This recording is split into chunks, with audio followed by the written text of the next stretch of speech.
Our Lakeshore campaign features content that some viewers may find uncomfortable, including gun violence, drug use, and sexuality.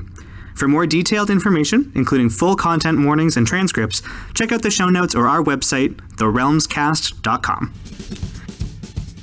Previously on Many Realms Lakeshore. Susan dresses as her male persona Simon to obtain some of the drug Sunshine that she sells around the Fairside neighborhood, including to Roman, who supplies the Fae ruler Ileana. Simon learns, however, that unspecified shipping issues have led to a blockage in Sunshine production. Knox investigates a key he found on the corpse he buried. It leads to a shed at the Naturalist Society that is full of notes on demons, as well as a strange mechanical device that Knox makes off with. Roman, desperate to get back into Ileana's good graces after ruining the ritual, agrees to work with Susan to uncover the source of the Sunshine blockage.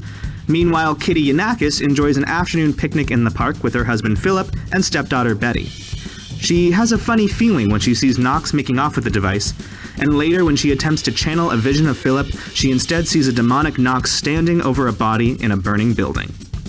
Hi, I'm Jory. I'm playing Kitty the Oracle, and it's good to be here. Hi, I'm Eli. I play Roman the Fae, and it's good to be here. Hi, I'm Jillian. I play Susan the Hunter. It's good to be here. Hi, I'm Jordan. I play Knox the Tainted, and it's good to be here.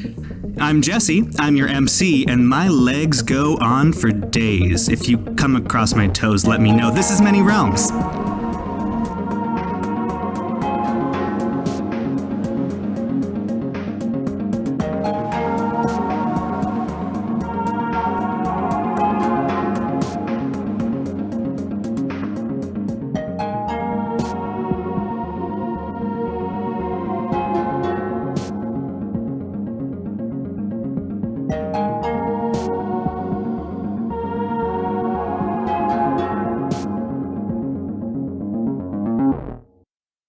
So we are going to pick up this episode about 4 or 5 days after the events of last episode, where everyone was recovering from their harrowing night out in Fairmont Park and at the charity art gala, and spending the next day searching for drugs, feeding ducks, etc.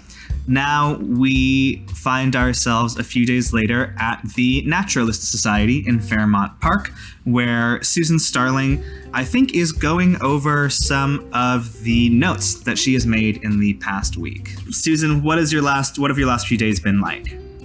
Demons are my main priority, because now I have all these new notes. None of them are the giant demon I shot out of the sky, and that's bothering me. Roman and I said we would work together to figure out the lack of sunshine ordeal as well, so I'm not sure if we've tried to put any feelers out for that, but that's like second on my list, even though I'm sure it's at the top of her list. Right. The notes in the shed that Grace recovered after she and Knox let themselves in and discovered what was happening there do have a lot of information about demons. A lot of it, as you've discovered, as you've taken the time to pore over these notes, parallel your own research, your work with the girls at the Naturalist Society. And it seems like the person who was running this whole operation in this shed was measuring and quantifying the demonic activity levels, not using kind of map making, anecdotal data, scouting trips like you were, but using a machine. This tracks, of course, because Grace described how she found a machine in the shed, how the tall, white-haired guy took it. She took a photo of him holding it, which in the past few days she has developed and has provided you. It's showing the person that you recognize as Knox, of course. Did he give it back like he promised he said he would the next day? I feel like he didn't. Did you? Yeah, no, I would. It just depends on if I got any information about it. How would you ascertain information about it? I forget the name of the place, but any type of just like tech mechanical place that's known to the public. Or if I have connections, because from the jazz underworld or the regular underworld, because I'm related to both. Not just like regular people who play jazz, like criminals who play jazz, like the jazz underworld. It's a super niche, specific type of jazz. The Venn diagram you inhabit must be lonely. Yeah, it is. If I could get it to somebody, which was kind of my intent in grabbing it, was to, not just grab it and be like, oh, I have this thing now, was to get information about it and then, yes, return it. Okay. I think this would be an example of like hitting the streets, maybe, to find like the resource of a person who can tell you more about this machine. Okay. So that's a move. That's a basic move that you have. It's a faction move, I believe. So you'd need to consider who you're consulting here, broadly speaking. There is a machinist, right? That we've established, correct? Jim Stevens Right. is like a handyman of the Mortality faction who has helped Roman out with some of her photography and is probably known to the rest of you. He's a public figure, town alderman. Then yeah, I think I go over there. Okay, so why don't you roll with Mortality to get Jim Stevens to take a look at this machine for you? Okay. 6. 6? A 6 is a failure. Mm-hmm. So I think that what would happen in this case is you roll up to Jim Stevens' store and you are toting this big machine, one half of which you kind of like hold like a briefcase by your side, the other half of which it has a big concave sort of satellite dish attachment that are connected by a length of wire. And you bring it up to the counter of Jim Stevens and you're just like, hey, what is this? Or how do you play it? What's your vibe? I don't want to interrupt, but just a sidebar. Jim has already seen this. Yes, he has. But we'll get to that. I'm gonna say that like I have a acquaintance level relationship with Mr. Stevens. Mm-hmm. So yeah, I think that it's just kind of plop it up and be like, not Jim, Mr. Stevens to me. Yes. Hey, Mr. Stevens, I got something for you to look at here today. You looking to sell? No, not looking to sell. I actually have to return this. It's a lease, a 1-day lease. I'm just more so looking to figure out what it is. You set the machine down on the counter, and he adjusts the little pince-nez spectacles perched on the end of his nose as he leans forward and peers around all sides of the machine. It's curiously like unmarked. There are lots of gauges and dials on it, but none of them like tell you what value they're outputting. It has the look of like an industrially made object, but it also looks singularly unique. Like it's not branded. It's not like labeled as whatever like the title of the machine is. It's curiously sort of nondescript. And as he looks over it, you see a flash of recognition cross his eye, and he looks up to you sternly, knocks, and he says, "Tell me, friend, how did you come across a machine like this? I've never seen anything like it before." I was passing by, and wouldn't you believe it, that it was just, and it was actually in a dumpster, and I swiped it before anyone would notice that it's gone. It was looking pretty shiny despite being in a crappy alleyway. So, I mean, it just caught my eye, and I figured that you might know a thing or two about it. Are you going to return this 1-day lease machine from a dumpster? Yeah, I mean, that's why I included that someone's going to miss it. I don't know. Preposterous story. Yes. Paper thin. Jim Stevens gives you a long, appraising look as he scratches his chin. Well, I've always said one man's trash is another man's treasure. That's sort of how I operate here at Jim Stevens. It's also a junkstore.com. Yeah, I've never seen anything quite like this, so I'm sorry, but I don't know if I can do much for you. I noticed that look that he made, the look of recognition as you described it, like it's clear on his face. Okay. Yeah, he's not a good liar. Okay. See, here's the thing, Jim. Calling him Jim now. Oh. Here's the thing, Jim. I think that you know something about this, and I mean, from what I hear about you, that you're not the type of man to just let something like this walk out of your shop. Maybe I can arrange something for it to stay if you help me out here. What you're offering to like give it to him? Yeah, I mean, I'll play this out. If it ends up being that the canon is that I don't keep it, then I don't keep it. I know that's what I said before, but I'm here now, so you can keep it if you want. You can not keep it if you want. I think as far as Jim is concerned, he recognizes this machine from a photograph, but he doesn't know what it is, and he doesn't know what it does. But having seen it show up conspicuously twice in the same week, he's noticed that it's important. He doesn't have any information to trade with you, and he's maybe a little bit suspicious of you for having like obtained this machine that he's got photographic evidence doesn't belong to you. Mm-hmm. So I think if you like want to leave it there, he will accept it, but there's not a lot he can give for you in exchange because he doesn't know what it is. Then no, I think Knox is he's starting to feel the sweat, and if Mr. Stevens isn't going to give me anything, then I'll probably just take my leave. Yeah, and I think that's that's the 6, right? Yeah. Because he did actually fail the roll. Yes, I'll roll with the punches, and then basically being at the same place I was when I arrived, I'll leave at the same place, and I guess bring it back. Okay, you should also mark mortality. Urban Shadows wants you to participate with and meet all of the different factions in the world. of its settings. So every time you make a faction move, which is like hitting the streets to find a resource or a person, or putting a face to a name to identify another character, or investigating a place of power, which is kind of maybe what we should have done in the shed. Did we do that in the shed? Oh, we should have. When you do those things, you mark the faction that's associated with each one. And as you mark faction moves and kind of get more experience, get into more hot water, or earn more debts from different people from different factions of society, you'll get advancements for your character. Weird interstitial interlude aside, Nox still has the machine. Susan doesn't have it, which is good, actually, I think, because it gives you an opportunity to, like, trade with each other and, like, have things each other wants, right?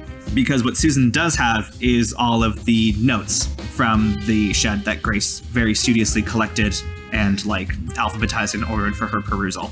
Susan, assuming you wanted to look through the notes and figure out what any relevant information about demons they can offer you, you learn that this machine is called the Archanological Radiance Quantifier.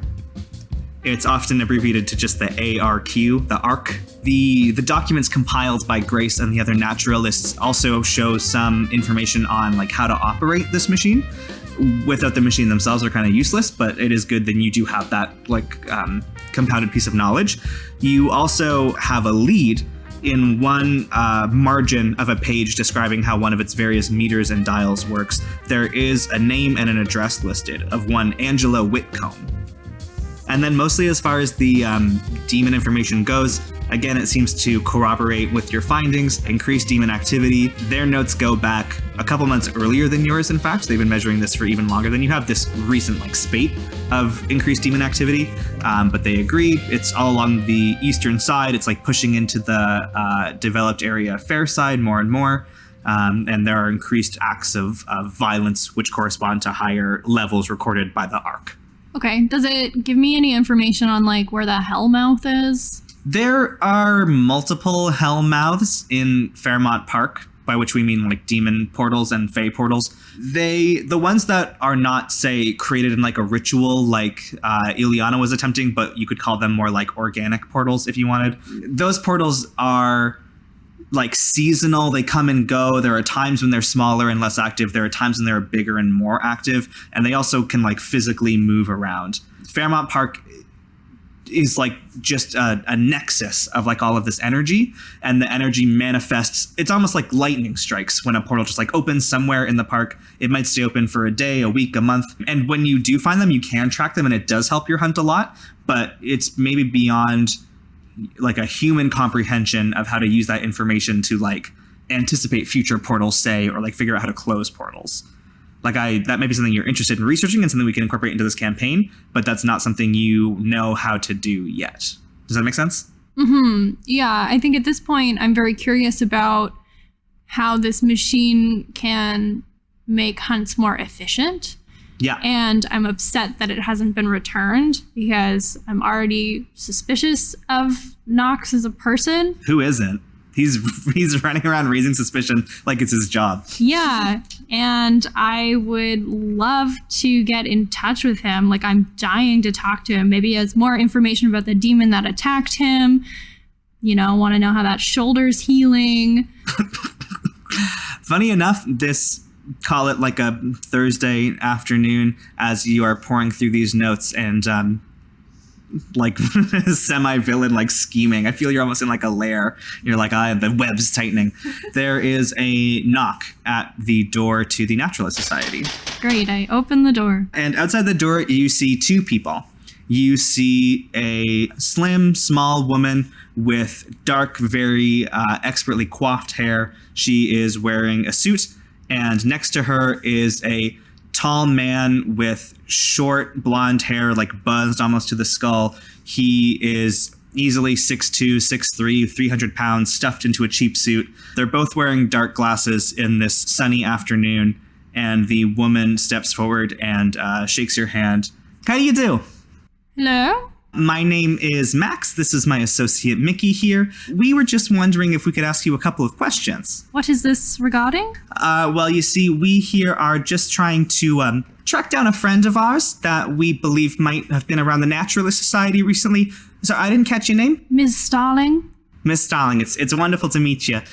Starling, that's a bird, right? And you're at the Naturalist. That's great. Isn't that just so? Well, we're looking for a gentleman by the name of Knox. We believe he might have been around here sometime in the past few days. Have you seen anyone? She gives you a passing physical description that is of Knox. Yeah, he was in the park the other night. He was injured, did a little bit of first aid here, and then he was off.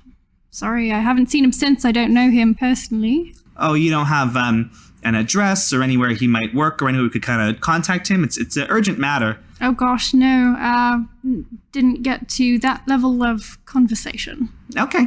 Thank you for your cooperation, Miss Starling, and we'll leave you to your business. Thanks. And the two step off the porch of the Naturalist Society and hustle back onto the path towards Fairside.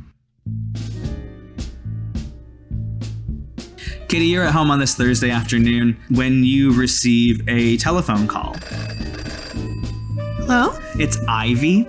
Ivy is one of your cohorts at the Lakeshore Friends of... Hello, Kitty. How are you holding up? I'm doing just fine, Ivy. How are you?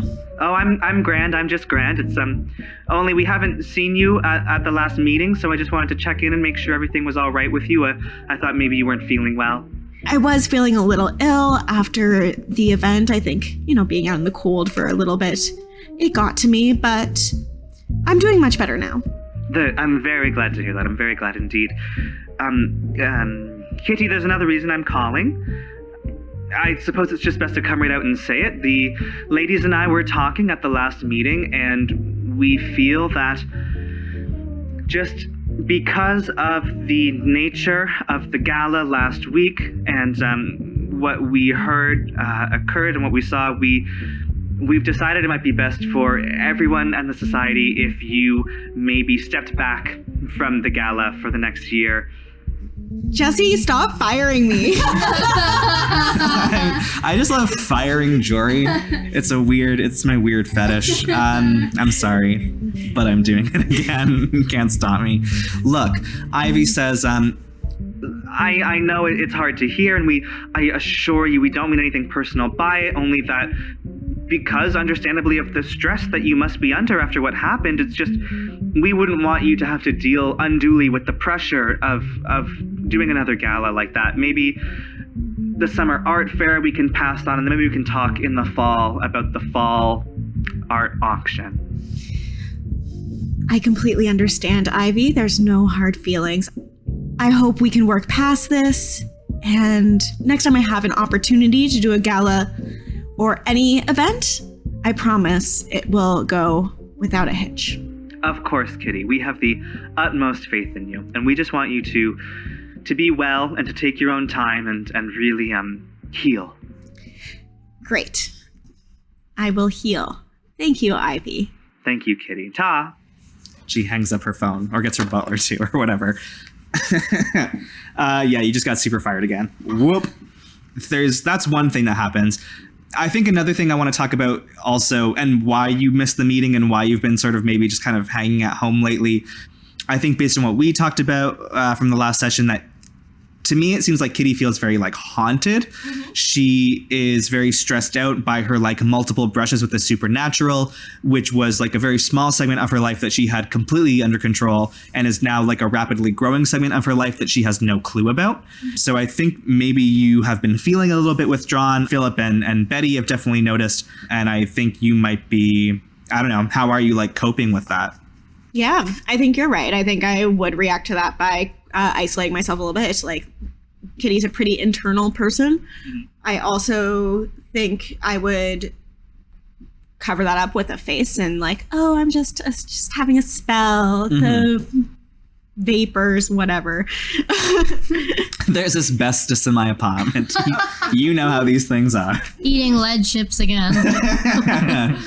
Have you ever read the yellow wallpaper? Oh no. Wow. She was honest with Philip, obviously, about what happened. Mm-hmm. I think she's maybe just being a little fake about how much it's affecting her. She's also thinking about what Betty said about the harbor sore as well. And I think that because you have that lingering thought of Betty's in your mind, and because you're a little snoop, I think that when you are tidying up Betty's room in your apartment that afternoon, that you maybe go like a little bit further beneath the box spring and like a little bit deeper in the back of the drawers in your usual tidying, just to make sure that she's not up to anything. And she's So what's she up to? Super up to a ton of shit. In her room, you find, let's say, where do teenage girls hide embarrassing or criminal shit? Cutout book. Oh, cut a book is what I did. Yeah. Yeah. Yeah. Yeah, you glued all the pages together and then cut the hole. Yeah. Underneath Betty's bed, you find a paperback romance novel that you remember lending her a couple of years ago on some random beach vacation. And when you open it, you find that she's actually hollowed out the inside into a little stash box. And inside her stash box 20 are a couple of small, a couple of small bottles. I'm trying so hard. A couple of small bottles. Inside her little stash hollowed out book, you find a couple of small bottles of a syrupy yellow liquid that have little lids that include like eyedropper pieces. Do you know what I mean? Like a medicine bottle would have like a lid that also is like the eyedropper. And you also find a wadded up handbill. How many vials? 2. And a bill? A handbill, like a concert poster. Oh, okay. It advertises a upcoming show tonight, this Thursday, at the Hardware, which is, of course, a bar familiar to you, as Betty mentioned it, as being where Knox regularly played when you saw him in the park last week. How big are these little vials? They're like Tiny, like gummy vitamin bottle. Is there enough that I can like take a little bit and not take a whole vial so that... Oh, yes. Oh, my, yes. Would you like to do some drugs, Kitty? Oh, Kitty. Is that what I don't know. That's what it is. You're playing this. It's like, not her like perfectly, osteoporosis medication. Like You're yes, playing it's it like a drugs. mom. It's pretty great. It must just be like Candy or cod liver oil. Well, I'm not gonna like. Should I do it? do it. Okay. Take So the sunshine. I'm gonna like take a whiff. Okay, it smells amazing actually. It smells like candied like lemon peel. And it's a inviting warm yellow. All right. Do it.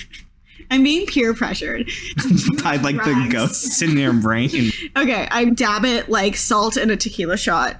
Okay. Yeah, you this is hard, but this is not expected to happen. Both sessions you have like completely trounced any plan I had for you. You take the eyedropper and you dab. It's like a syrup. It's almost like maple syrup, the consistency. It just like sits in a little globule on the crease of your thumb, and you're like, well, when in Guadalajara or whatever, because you said it was like a tequila shot. You lap it up and it tastes fantastic. Yeah. It has a sweet candy-like taste almost that very pleasantly melts over the entire breadth of your tongue, and you smile deeply to yourself as your mouth starts to tingle with the sensation of this substance. All right, that was fun. I'm gonna write down when I think this concert is, or when I know this concert is. It's like tonight, it's in a few hours. All right, and I carry on. Okay. Roman, what have your last few days been like? Roman has kind of been skulking. So many questions. What was that machine? Where are my drugs? Where's my friend? Where's my drugs? It's just a lot of things that I want that I don't have right now. Drugs and friends. So I think like the only actions I would have taken other than like hitting the hardware at night is looking for Alan. Okay, how would you go about doing that? I would probably hit the streets by going to the garage where the like a lot of the werewolves around Fairside live or work, sorry. Yeah? And like I'm pretty sure I remember that he had some familial ties to someone. I don't remember if like his dad or his brother works there, but Do you, Eli, not remember, or does Roman not remember? no, Roman doesn't remember. But she's like, I'm pretty sure he mentioned this one, so she heads over. Okay. Susan essentially tried this roll last time and failed, so I'm curious to see what would happen if you tried the same thing. So roll to hit the streets with wild. 10. A 10. Okay, and you can mark wild if you don't have wild marked, but you must at this point. So you step up to this garage. Do you know that Simon gets his bike serviced there? No. Okay, sure. So you just roll up to this garage sometime within like the past week, and what's your angle? I mean, there's a bunch of guys that have this sort of burly, hairy, mischievous werewolf vibe to them. They are all wearing like cool, like car mechanic boiler suits that have little embroidered logos on the breast that say like Ricky B, Carl, and all that. Carl B. Cardi B is there. So you did really good on this roll. So I can tell you a lot of information that like the owner of this garage is named Calvin. You remember that he is Alan's brother. So werewolves typically in the city of Lakeshore run with the Night faction. They're involved in like the criminal underground. A lot of them work for Rex Lemaire. You might have like a vague understanding of that. But these werewolves are sort of not really into that vibe. That's why they've moved out to the West End. They're kind of doing their own thing, and they're much more attuned with like that neighborhood. So you might even know like a couple of them personally, or even have like a passing familiarity. This could be interesting. What's your approach? What kind of information you trying to get out of them? Like, talk to me. I think Roman has her own information, like having lived with him and being his friend, knowing the circles that he moves in, and like maybe the last time he was seen before he went missing. Things that she might not know are like motives of his past. Anything long term that he might have been hiding from his current friends, that his brother would be like, oh yeah, like he was secretly really into this, for example. Right. You wouldn't necessarily have that. Right. But I do think your like closer familiarity with him kind of gives you a strong advantage in the scene over, say, Susan rolling up and being like, I kind of know who this person is. What's up? I asked about drugs. You asked about drugs, not Alan anyway. So yeah. So when you head to the garage, once again, Calvin, the owner, is wiping some grease off his hands with a rag, and he steps up to the large garage door and says, "Hey there, you need some service?" Of a kind. You do I know what's Alan's last name? Does he have an last name? Yes. Oh, I have a bunch of spare names also. His last name is Melling. Melling? Yeah. Okay. You're Calvin Melling. Yeah, have we met? No, but I think you've met Alan Melling? I mean, I've met him. He's my younger brother. Exactly, yeah. I'm Alan's roommate, or I guess ex-roommate at this point. His face falls when you make that distinction. I'm sorry. I mean, I'm hopeful that he's still my current roommate. Yeah, we all are. Look, honestly, I just want Alan to come home, and I'm sure you do too, so let's, share some information here. What have you learned? I haven't learned anything. So far, what I know firsthand is that 3 weeks ago on Wednesday was the last time he was in our place, and everything there left was, I don't know, like he wasn't planning to leave. Nothing's packed, and nobody seems to have any idea where he went. It seems like people have just forgotten about him already. I figured his brother would be one of the only people who definitely wouldn't have felt that way. He winces when you mention people having forgotten him, and he says, yeah, I'd say so. I'd say our kind tend to get the short end of the stick around here, and it rubs you the wrong way when you live somewhere, you belong to a community, and then when it's your hour of need, all of a sudden it's just crickets chirping outside. It's not a pleasant feeling. It sits in your gut like poison. I wish I had information to tell you, but if I did, I'd be chasing them down myself. And Roman, you notice that behind you, your conversation that you're having with Calvin, Ricky B and Carl are having like a very heated discussion, and they keep shooting glances back over at you and back over at Calvin. It seems like there's one of them might want to go over and join the conversation, and another one is like convincing him to stay back. I can tell which one is like, we should tell her. Yeah. Ricky B wants to talk to you, and Carl is like, don't do it. I fucking knew it would be Ricky B. Yeah. Hey, you. Yeah, you. I don't know, in the overalls. You all have overalls, but I can see you looking at me. Ricky B crosses his arms and he says, "Is there something I can help you with, miss?" I think you know there is. Hey, I'm not your enemy here, dude. Why are you trying to make me into it? Calvin is also confused. He's looking back at the two of them and he says, "If you two got something to say, you should say it, Carl kind of gives up. He throws his, they all have rags. They're all just holding rags. No, he has like a wrench, a different prop. to do his like character acting in this scene. And he like despondently taps the wrench against his leg and shuffles off to the back of the garage, having like given up. And Ricky B kind of like steps forward. He looks really nervous though. You live with Alan? Yeah, he's like my closest friend. He's a good kid. He means well, for sure. It's not great to see him mixed up in something like this. What's something like this? Calvin is also like, what are you talking about? You've never mentioned anything like this before. And Ricky B says, Calvin, we all thought it might be better if you didn't have to find out about it this way. Me and the guys, we were trying to figure out if there was something we could do, but Alan has gone south. Decided to spend a little bit of time at the docks these days. And you know that there is like a powerful organization of werewolves who run the docks in the distillery district, and that most of them answer to Rex Lemaire, which these werewolves have sort of like very staunchly decided is like not their kind of path, and they're sort of separate from that. So Ricky B says, I think he got himself in a little bit of trouble. I think he might have owed a few favors, more than he was willing to let on, and we only found out a couple of days ago. We heard someone spotted him down there. We'd had people making patrols, taking a look, and he's turned up. But as far as I'm aware, he doesn't want to or he can't come home. But he's alive.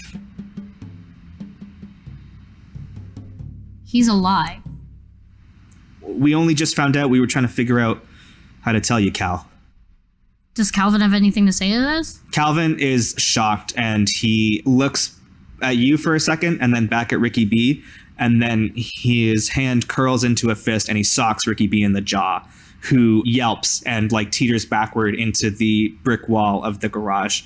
He says, God damn it, we're on the same side. I'm trying to get the same thing you are. And Calvin says, you piece of shit. How could you not tell me this the second you found out? And they... I'll try to get in between them. This might be a rule. Sure. You might be... Is it keeping your cool if I'm trying to keep someone else's cool?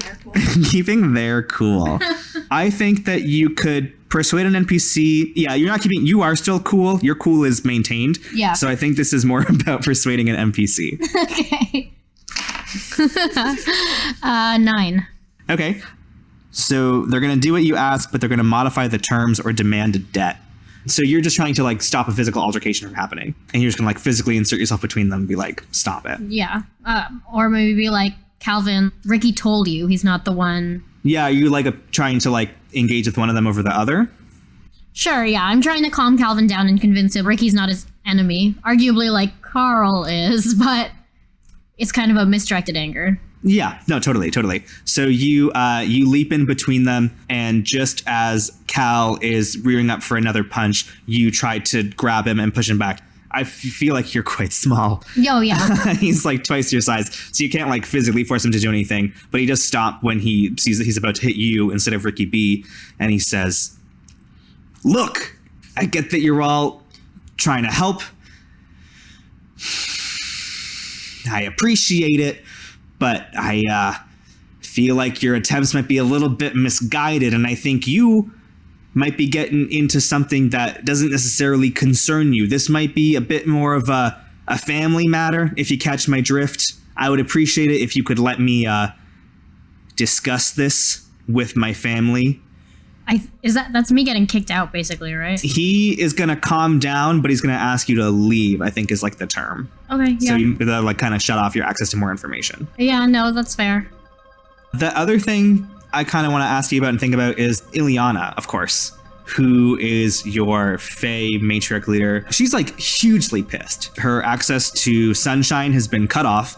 Her grand vision for a beautiful ritual did not come to pass. You are at fault for both of those things, so you are on her absolute blacklist. If she's talking to you at all, it's to give you like the shittiest, grungiest jobs. And I think the other thing that you're very aware of is that she's like not interested in hearing like your explanation about why sunshine is or isn't happening to her. She just wants to receive the object. So I think that if you are unable to provide her with the drug, then she is more than likely going to get a few of her other cronies to start shaking down other residents of Fairside and trying to track down someone else's supply. She can be very vicious when provoked, and you know this. So I want to know like how you're dealing with that, like how does that interaction go for you, like what you might do in response. Well, first of all, I think there's like a little bit of supply here and there, like some going stale sunshine that I can scrounge up from other people who have bought recently, and like out of my own pocket I'm paying for this. It's really not sustainable. I'm also probably avoiding Ileana until I can like permanently fix this problem. I'm probably giving the sunshine to is her like man boy servant named Elliot? Yes. I'm giving it to Elliot because like I don't think Elliot has his own political agenda, or like, you know, like he's already Ileana's favorite toy. He's like very like magically brainwashed. It's very easy for me to be like, you give this to Ileana and don't like take credit for it, right? Yeah, like he he's would not just do going that. to. Yeah, he doesn't have the capacity to like take credit for something he did. He's exactly, like, yeah. He's in a daze constantly. So I'm using him as like my human mailbox while I try to sort this shit out. As like a proxy. Yeah. Cool. Yeah, no leads on like sustaining the sunshine.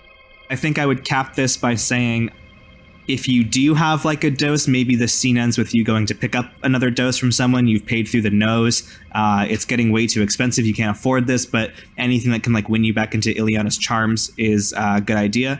And you grab some off a guy named Zachary, who is another just like low life musician. His apartment is like 10 times worse than your house, which is saying something.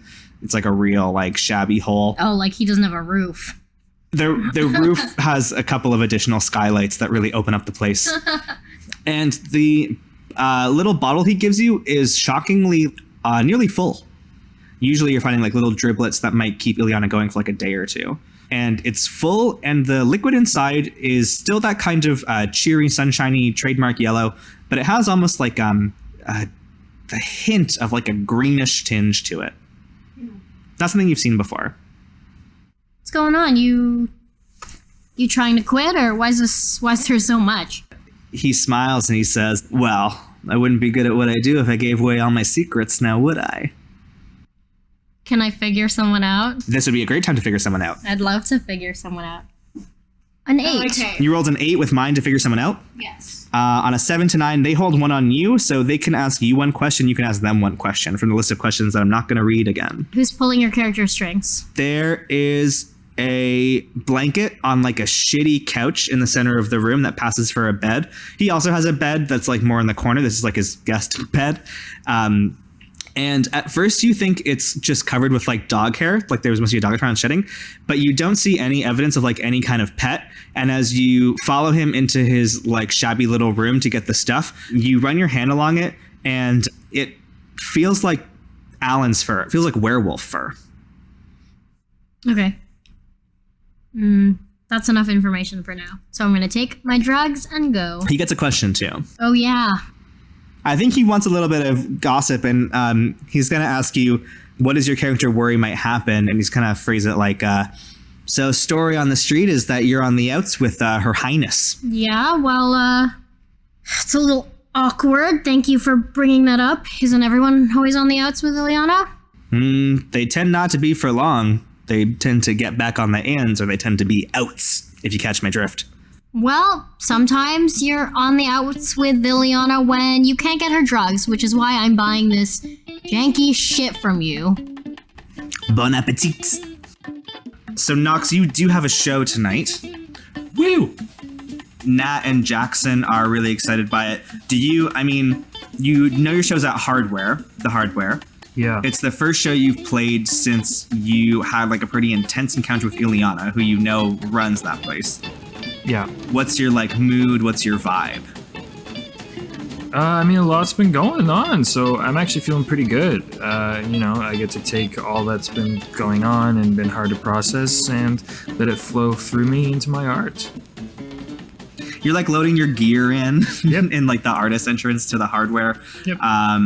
Ileana either outright like owns the building or has deals with whoever owns it, and it has like a lot of pull with that person. She's not like a club owner. She doesn't like run the day-to-day. So it's like a lot of mortal, mundane dudes and gals and others who are like helping you piling your stuff and whatever. Yep.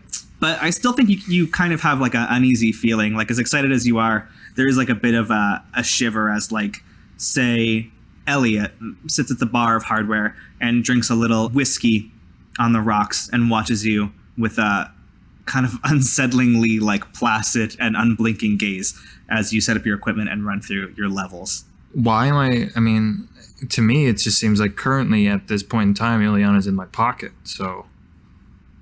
It's in your pocket for one debt. Yeah, but I mean, that's better than 0. Then you feel great. Then your confidence buoys you. Well, I played her before, right? Yeah, so all the time. I feel like this would be the first time now after actually interacting with this owner who I probably haven't had any, if not limited, interaction with before, is now like I have a one-up on her. Yes. Okay, sure. Then you're really excited. I think it's gonna be a really fun night for everyone. Kitty. Hey, I'm doing great. Yeah. I bet you are. How am I feeling? So about 15 minutes after you lick that syrup off your hand as you're tidying up Betty's room, it starts to kind of hit you in waves, and you really just sort of chill out. You are feeling like a bit comfortably numb in all of your extremities. You were kind of wound up earlier by the stressful phone call that had been visited upon you, but now that worry is barely present in your head as you kind of stroll around the apartment. Before you know it, as you're, I don't know, what are you doing on like a mild high? It's like a sort of opiate. So you're sort of very like chill, you're very relaxed, you're probably like maybe slightly drowsy. My instinct is she wants to take a bubble bath. Okay. I'm sure she has everything she needs for that. You do have all the bubble bath amenities. You fill up a tub with some hot, scalding water. That's the only way to run a bubble bath, in my opinion. Correct. Drop in lots of suds and light a couple scented candles. And it's like, let's have a nice kitty day, you know? You're staring at me a lot now, so I have to stop speaking. I'm just wondering, what sense am I putting into the tub? Could this be a vision trigger? Oh, it could. It is and it will be. Even if you don't intentionally put in scents that you associate with visions, as soon as you sink down into the very relaxing, kind of soothing water, you feel the tension seep out of your muscles. You've got your hair pinned up because you've got stuff to do later, I guess. And as the bubbles kind of froth all around you, you can see twinkling lights in them, as though each bubble is like containing a miniature galaxy or a crystal ball, and some of them lift off of the surface of the tub and float around your head as you lean back and close your eyes. I think it starts out pretty nice.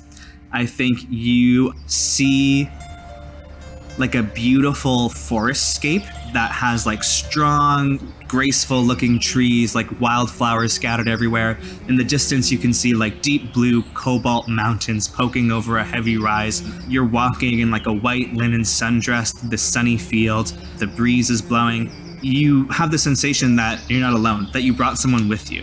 Someone not unlike you. And as you're strolling through this field, you call back, "Roman!"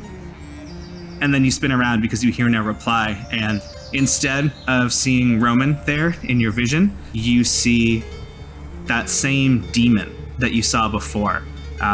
With long, bony fingers, flames are lapping at the edges of his white hair, and it's curling up like smoke from the top of him like he's a giant candle. And suddenly, heavy storm clouds fill the sky, thunder begins to boom, and this demon creature charges towards you. And the last thing you hear as he dominates your field of vision and pounces upon you is, "Kitty!" And your eyes snap open, and you're in the bathtub, and Philip is rattling the handle of the bathroom, which you've locked. I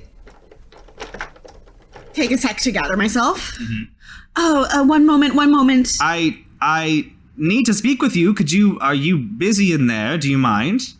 Let me just get dressed, please. Okay, you climb out of the bathtub and throw on a robe. You are still feeling it, Mr. Krabs, and I guess you unlock the door and maybe just like peek out, or do you come out into the room? I'll come. Well, now I want to peek out because you gave me that option. You always had that option. It was always within you. I know, but I wouldn't have if you didn't suggest it. That's why I'm here, I guess. Okay. You peek out, and Philip is looking like he has been caught in an evening rainstorm. He is shaking out an umbrella. Looks like he just got back to the apartment, and he says, were you just, I guess you were just sort of having a little kitty time. Yes, I just thought I would relax for the afternoon. What's happening, Philip? No, everything's fine. I just, I called for you a few times when I got in and I didn't hear anything, so I got a little worried. Maybe you had fallen asleep in there. I think I did fall asleep a little bit. I had another vision about the monster. Oh, goodness, that's 2 in a row, isn't it? Yes, I suppose so. And I wasn't in this vision either, this one, again? No, Philip. My sister, you remember I've told you about my sister? Oh, the runaway. Yeah, she was there. I haven't seen her. These childhood dreams can have quite a potent effect on us. I'm pretty. Yeah. Yeah. He doesn't really seem to notice. He says, Kitty, listen, I've only just nipped back for a moment, but we've got an important budget meeting at the mayor's office, and it looks like it's going to run into the evening a little bit. I said I could get away just to contact you and make sure you didn't have to worry about anything, but I will be working late tonight downtown. I wanted to go dancing. Oh, I had no idea. I thought of it just a few minutes ago. I'll have to take a rain check on that, my dearest. You know, the city never sleeps, and neither should I, or dance, or The city dances all the time. Kitty, you have to understand this is a pretty important budgetary meeting, and as much as I would love a wonderful night of dancing with you, my darling, I can't exactly jeopardize my career over it. I understand. Another day. Another day, certainly. Until then, you can practice along to the radio. They've got Samba at 7. They do have Samba at 7. I put on the Samba channel. It's not 7 yet. But in anticipation. Philip departs. As you are cleaning up after your bath and eagerly awaiting Samba at 7, there's like a niggling sensation in the back of your head at 6:45 as you're standing, muscles clenched in the living room, waiting for Samba at 7 to begin. You remember the handbill and the bottles that you found in Betty's room, and you realize that she usually comes home from school at like 3:30, and it's almost 7, and What there's time no sign of her. Was it supposed to start? The show? Yeah. At 8:30. It's a Thursday. Yeah, I gonna get dressed and go. Okay, you're gonna go to a jazz concert by yourself in Fairside? Well, I wanted Philip to come with me, but he has a meeting. That's fair. Okay. Yeah, you do you. Yeah, no, I'm not criticizing you. I'm just clarifying the situation. Is this something where you're like, Kitty's being a lady in the city, or is it like I'm drugged out and like I saw this poster, or is it like are you worried about Betty? I think it's a combination thereof. I think what I was thinking I would do is ask Philip to come with me. That was my Jory's plan of what high Kitty might do, is get her husband to come with her to this bar and have like a nice time. I think it's more fun if you don't have anyone to rely on. And you're right. So I think it's not out of, like, I don't think it's out of the blue for her to go by herself. I think it's not like her, but I think she's high. And I also think she is worried about Kitty and is quite intrusive. She's worried about Betty. She's also worried about Kitty.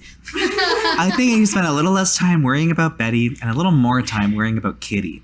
How are you like dressing? Because you're a person who like normally goes to like charity galas, and this is like the closest thing we have to like a rock club in this city. Yeah. I think I'm savvy enough to like maybe not dress how I usually dress. Yeah, she's gonna just maybe dress down a little bit, like a sort of what Betty might wear when she goes out. Okay.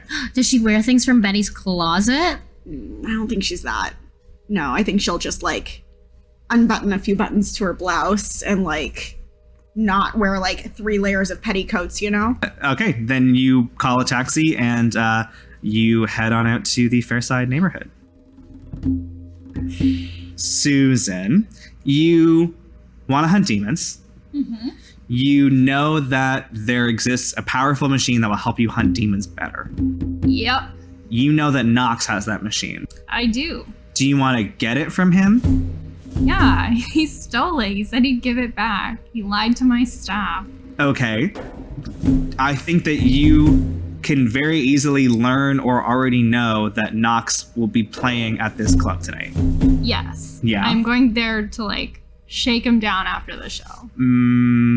Let's say as you're leaving, either to go home or to just go straight to the bar, Joan shows up sporting a delightful shiner. Her eyes are a little red and puffy, look like she's been crying. And she doesn't expect you to be in the doorway as she comes in, and she sort of pushes past you and sniffles and heads deeper into the building. Joan? She says, I'm fine. Doesn't look fine. Didn't ask for an opinion. Okay, well, do you want to tell me who gave you that? She says, do we have any ice? Yes. Where? Come on, where? In the chest. I can't find it. Are we out? I don't know. This thing is so fucking deep. The chest? Yeah, it's like a big ice chest. Okay. Yeah, coming. She's rooting around and she's like leaning like fully into it, and she's found a couple, like a little I guess like plastic bag of ice at the bottom that she's pressed to her face, and she wheels around when she hears you enter the kitchen. So? I told you it's fine. I don't accept that. Do we have a problem? I think you're trying to figure someone out. 7. 7. Okay. You have one hold on Joan. You can ask her a question from the question list. I'll just ask my favorite question, which is, what is your character, what do they worry might happen? Okay, you fold your arms and you stand in the kitchen. You survey Joan as she sort of is shrinking against the wall, holding this bag of ice to her face. You've never seen her this like annoyed and upset. And the thing that it kind of really strikes a chord and causes you some concern is that she seems a little bit like scared of you or worried. I'm not gonna hurt you, Joan. I don't know that. What's that supposed to mean? I protect you. She puts down the ice and she's like worrying it in her hands. She says, you know, maybe I shouldn't help out with the Naturalist Society anymore. Like maybe that's not just a good fit for me right now. Did something happen? Was there another demon or? No, Well, it's not that. Well, then what is it? You're my best fighter. Susan, I don't want you to think any less of me. How could I? Wow. I sometimes I use sunshine, and I'm sure that's not really the kind of behavior you think is fitting of someone who is trying to protect Fairside in the way that you do. We've all used sunshine, darling. She's like shocked. She's like, you're fucking kidding me. I assure you I'm not. You, like, now or like 20 years ago, or? I have. Do you know how many late nights I've had cooped up in here, poring over my notes? Sometimes you just need a fucking break. Well, it turns out now's not really the best time for a break. Why? Ileana, someone cut her off, and she's not taking it well. Did somebody hurt you because of that? She's sending her guys after everyone she thinks uses in case they have any left over that she can snatch for herself. She took some of my shit that I paid a good penny for. Not that that's really the bigger picture here. I see. Are you up to follow up on a lead tonight? You want me to go with you tonight? If you want to, maybe it'll be fun. There's a show at the hardware. Maybe that's not a good place for you. She says, no, you think I can help? Yeah, you remember that young man from the other night? Knox, yeah? Yeah. He met Grace the other day, and they found all that stuff in the shed, and he took that weird device, the Ark, and he never gave it back. I would like to have it. Think he's got it on him? Maybe. It's valuable. Oh, maybe we could track him. You know what? And she starts like kind of spouting off like a lot of ideas about how she could help assist in the situation, even though there's still a couple of tears welling up in her puffy ass black eye. She's smiling. She says, I'll be ready in an hour. Delightful. Roman, you're at the bar of the hardware, drinking away your misery. You have been, I think, relegated to the shit tier, as it were, as Ileana lounges in her little private booth above on the catwalks where you normally get to reside. So you're feeling very much like a literal second-class citizen as she lords herself above you. The metaphor is juicy and delicious.